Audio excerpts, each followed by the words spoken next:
Hello, আসসালামু আলাইকুম। কেমন আছেন সবাই? আশা করি আলহামদুলিল্লাহ সবাই ভালো আছেন। আজ আমি আপনাদেরকে দেখাবো বাংলাদেশের 2 টাকার 2টি ভ্যারাইটি, এবং ভিডিও শেষে অবশ্যই কমেন্ট করে জানাবেন আপনার কোন নোটটি পছন্দ। বাংলাদেশের এই 2 টাকার নোট সর্বপ্রথম ফার্স্ট ইস্যু করা হয়েছিল 1988 সালে, এবং সেটার অর্থ সচিব ছিলেন এই গোলাম কিবরিয়াই। এটাই বাংলাদেশের প্রথম 2 টাকার নোট। আস্তে আস্তে বিভিন্ন অর্থ সচিব বিভিন্ন নোট আসে, তার মধ্যে 2টি ভ্যারাইটি হচ্ছে প্রধানত আসছে, আর অর্থ সচিবগুলো শুধু ভিন্ন লোক হয়েছে। যাই হোক, আমি আপনাদের দেখাতে শুরু করি।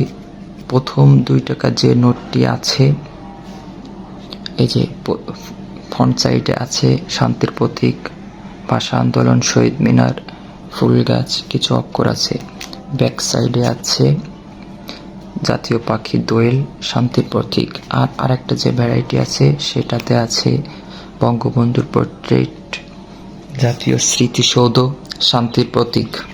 এবং ব্যাক সাইডে আছে জাতীয় শহীদ মিনার, শান্তির প্রতীক এবং ফুল গাছ।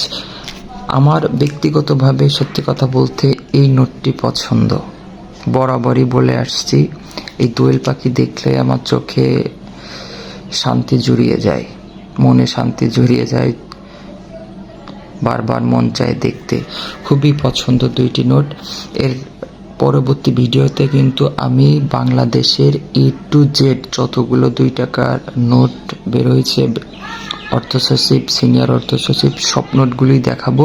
আপনারা সবাই সাথেই থাকবেন, আর ভুলে যাবেন না আপনাদের কোন নোটটি পছন্দ, অবশ্যই কমেন্ট করে জানাবেন। আল্লাহ হাফেজ।